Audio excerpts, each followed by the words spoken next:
Cek mic. Halo semuanya, selamat datang di Sound Smokers, channel kesayangan para bestie kalian. Aduh bestie. Halo cuy, apa kabar? Sepertinya gue gak akan pernah bosan nih menanyakan kabar kalian cuy, karena gue berharap kalian pada sehat, makin cantik, makin ganteng, panjang umur, dan makin sayang sama gue. Waduh, salah dong. Yaudah deh.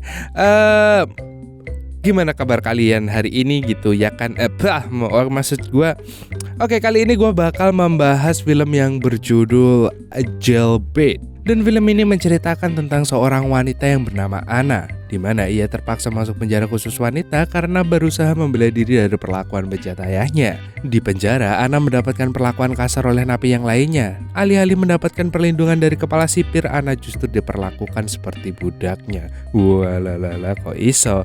Oke deh, gak usah lama-lama, langsung aja kita mulai dan intro.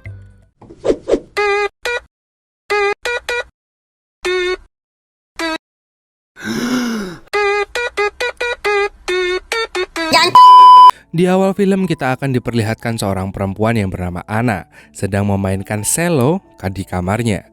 Namun permainan terhenti saat ayah tirinya tiba-tiba datang dalam kondisi mabuk yang langsung memaksa Anna untuk melakukan adu mekanik dengannya. Anna berusaha membela diri dan gak sengaja mendorong ayah tirinya itu hingga membuatnya meninggoy karena tertusuk pecahan vas bunga. Dari kejadian itu, Anna terpaksa menghadapi persidangan, tapi pengakuan dari Anna tidak membuatnya mendapatkan keringanan hukuman sama sekali. Bahkan ibu kandungnya sendiri gak percaya pada Anna dan lebih membela suaminya, dan mengatakan bahwa suaminya tidak pernah berbuat bejat pada Anna. Akhirnya Anna harus mendapatkan hukuman penjara 4 hingga 9 tahun di penjara khusus wanita. Scene berlanjut, di mana Anna memasuki area penjara dengan diteriaki oleh para napi wanita lainnya, menunjukkan jika penjara itu sudah seperti area preman. Bahkan perlakuan para sipir yang tidak manusiawi juga sempat dirasakan oleh Anna. Di sana Anna disambut oleh kepala sipir yang bernama Frank. Frank mengatakan pada semua napi barunya agar selalu mematuhi perintah dari para sipir termasuk dirinya. Dan setelah itu, Anna dan napi lainnya mulai diantar ke selnya masing-masing. Anna bertemu dengan Jenny yang merupakan teman satu selnya. Namun karena Jenny ini pendiam, maka obrolan mereka hanya sekedar say hi saja. Dan hari-hari Jenny hanya dihabiskan dengan membaca buku doang. Keesokan harinya terlihat Anna mulai berbaur dengan napi lainnya. Ia didatangi oleh Cody yang menawarkan untuk bergabung dengan kelompok gengnya. Tapi Anna pun menolak. Cody langsung menodongkan pisau di perut Anna. Saat jam makan siang, Cody kembali memaksa Anna untuk bergabung di kelompoknya. Namun saat Anna menolaknya, Cody pun langsung menumpahkan makanannya. Merasa sakit hati karena tawarannya selalu ditolak, Cody dan teman-temannya langsung memukuli Anna. Sound on.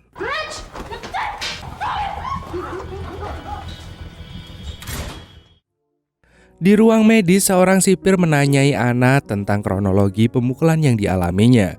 Namun karena gak mau mendapatkan masalah lebih besar lagi, Anna pun hanya menutupi masalah tersebut. Dan di sana Anna bertanya kepada perawat tentang cara menghindar dari perlakuan napi-napi lainnya. Dan si perawat mengungkapkan bahwa di penjara ini memang tempat berkumpulnya napi-napi yang kejam. Jadi gak ada cara untuk menghindarinya, kecuali Anna bisa mengadukan mereka pada Frank, sang kepala sipir. Mendengar itu, Anna pun langsung mendatangi Frank di ruangnya dan mulai mengadukan soal perlakuan kasar para napi padanya. Awalnya bapak Frank ini bersikap manis dan berwibawa, tapi endingnya dia mengatakan bahwa dia akan melindungi Anna asalkan Anna mau melakukan servis kopling mobil tuanya, dan Anna pun langsung menolak dan segera pergi dari sana. Di kamar selnya, Anna hanya bisa menangis sembari bercerita pada Jenny. Dan perlakuan kasar yang didapatkan Anna tidak hanya datang dari Cody aja. Napi lain juga membuli Anna, yang akhirnya membuat Anna memutuskan untuk bergabung dengan Cody untuk mencari perlindungan. Tapi salah satu anak buah Cody bernama Joe menghalanginya, dan perkelahian mereka pun terjadi. Bergabung dengan kelompoknya Cody enggaklah mudah, karena Anna sebagai anggota baru harus memenuhi syarat dengan melakukan penganiayaan pada napi lain, yaitu salah satu napi yang sempat mengganggu Anna tadi. Tidak hanya saja aksi penyerangan Anna harus direkam menggunakan ponsel Cody, yang nantinya akan menjadi ancaman baginya sendiri jika berkhianat pada kelompoknya. Anna merasa nggak keberatan dengan syarat itu karena ia hanya mengincar pelindungan kelompok Cody. Pertarungan antara Anna dan napi lainnya pun akhirnya terjadi.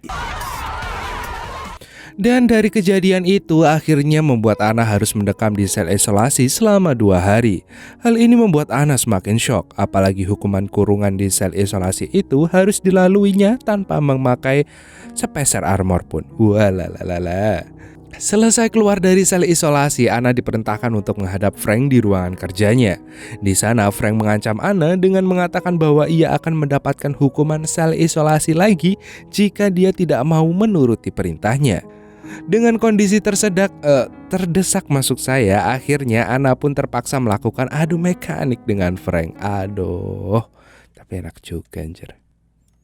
Suatu hari sang ibu mengunjungi Anna, namun sayangnya pertemuan mereka harus berakhir dengan pertengkaran karena ternyata sang ibu masih terus menyalahkan Anna atas kematian mendiang suaminya. Padahal Anna sudah menjelaskan bahwa mendiang ayah tirinya itu telah memabar paksa dirinya berulang-ulang kali sejak Anna masih kecil. Bukannya percaya, si ibu ini malah marah pada anaknya. Anna menceritakan perseteruan antara dia dan ibunya pada Cody. Nampaknya Anna lebih nyaman bersama kelompok Cody ketimbang dengan ibunya, ya jelaslah.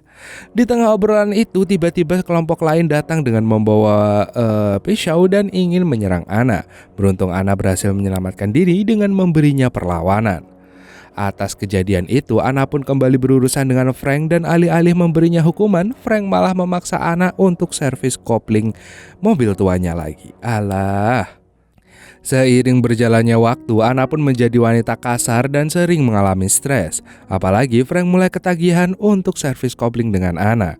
Hal inilah yang membuat kejiwaan Anna semakin terpuruk dan hanya bisa melampiaskan dengan menghisap narkoboy yang dia dapatkan dari Cody. Scene berlanjut di mana saat Anna sedang mandi dan tiba-tiba kelompok lain menyerangnya dengan brutal. Karena kalah jumlah, Anna pun hanya bisa pasrah menerima pukulan-pukulan dari mereka. Akhirnya Anna kembali mendapatkan perawatan di ruang medis. Perawat di sana sempat menunjukkan keprihatinannya atas kondisi yang menimpa Anna. Di hari berikutnya, Jenny mendapati Anna yang sedang sakau. Melihat itu, Jenny pun menyuruh Anna untuk segera berhenti mengkonsumsi narkoboy. Tapi hal itu membuat Anna marah dan berujung dengan pertengkaran mereka berdua. Suatu hari, Anna yang sedang berada dalam selnya tiba-tiba merasakan mual. Jenny yang melihatnya mengatakan jika sakit Anna adalah hasil dari perbuatannya sendiri. Meski sempat berada dalam sel dengan penjagaan yang super ketat, namun Anna beruntung karena dokter di sana menyarankan untuk dipindahkan ke ruang perawatan khusus. Dari sinilah akhirnya Anna bisa kembali bertemu dengan perawat yang kemarin. Anna menjadi mulai terbuka pada perawat itu. Bahkan keinginannya untuk bisa bertemu dengan ibunya pun bisa terwujud. Dalam pertemuan tersebut, sang ibu nampak mulai menyadari bahwa selama ini Anna telah mengungkapkan kebenarannya. Dan ibunya baru menyadari saat rumah mereka disita, menandakan bahwa selama ini ada yang gak beres dengan mendiang suaminya. Sang ibu pun menyesal dan berjanji untuk membawa Anna kembali ke konservatorium agar bisa tampil bermain selo lagi. Di sana si ibu meminta maaf dan mengatakan jika dirinya lah yang seharusnya berada di dalam penjara, bukanlah Anna. Singkat cerita, si kepala sipir alias Frank mulai ketagihan dengan servisnya Anna. Frank pun menjadikan Anna sebagai napi kesayangannya. Bahkan dia memberikan Anna sebuah selo yang udah lama tersimpan di gudang penjara. Dan karena kerinduannya untuk bermain selo, akhirnya ia pun bermain di hadapan Frank yang membuatnya semakin jatuh hati pada Anna. Seolah menyadari jika dirinya selama ini hanya menjadi budak kesenangan si kepala sipir, Anna pun mengadukan hal itu kepada si perawat. Rupanya selama ini si perawat juga udah merasa janggal dengan kelakuan Frank.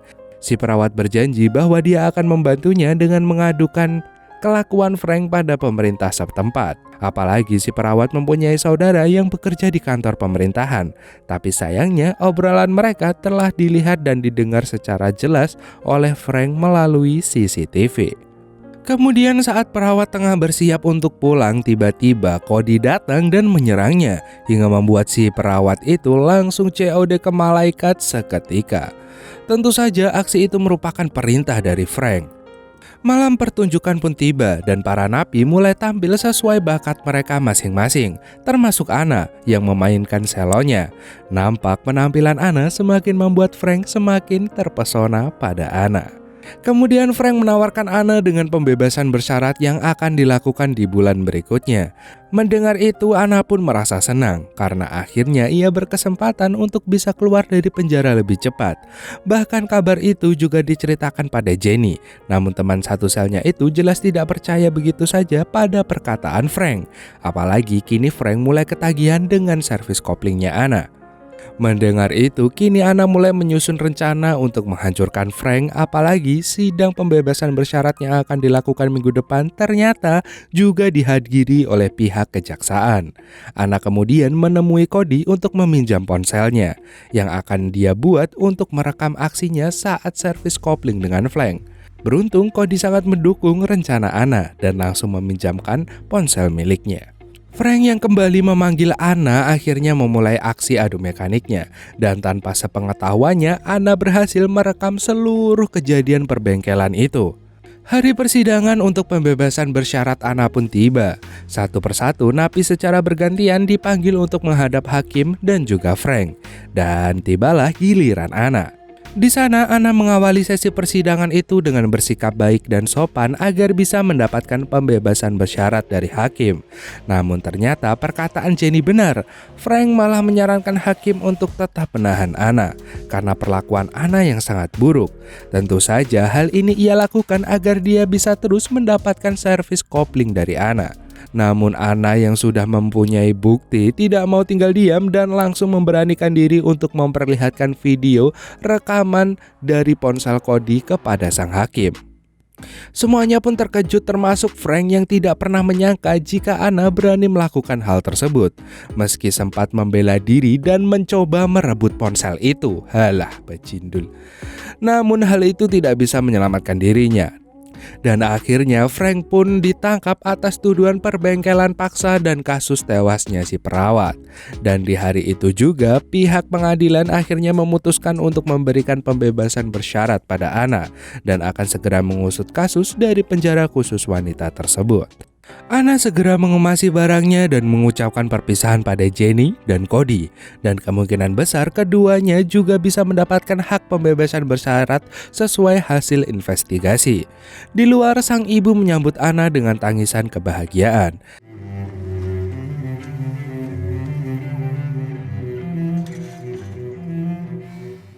Dan di akhir film kita akan diperlihatkan Anna yang kembali lagi bermain selo di konservatorium dan disaksikan oleh banyak orang termasuk ibunya.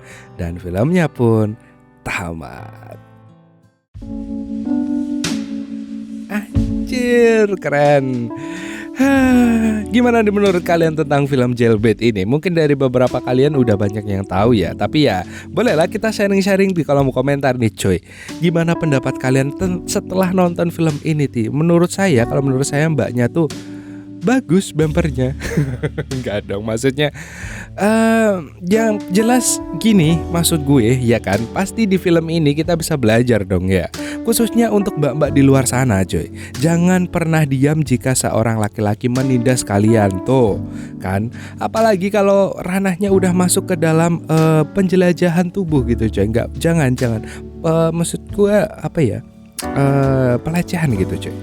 Apapun deh, karena semakin cewek diam si pelaku akan semakin seenaknya gitu cuy. Semakin liar mereka akan semakin sakarpe dewe gitu loh. Ya gitu ya mbak-mbak yang cantikku. Well, terima kasih sudah nonton videonya sampai selesai. Dan pastikan kalian subscribe channel ini ya. Dan juga see you next time. Mau undur-undur dan dadah. Oh ya, jangan lupa di share ke besta-besti kalian ya. Oke, nonton bareng kan enak.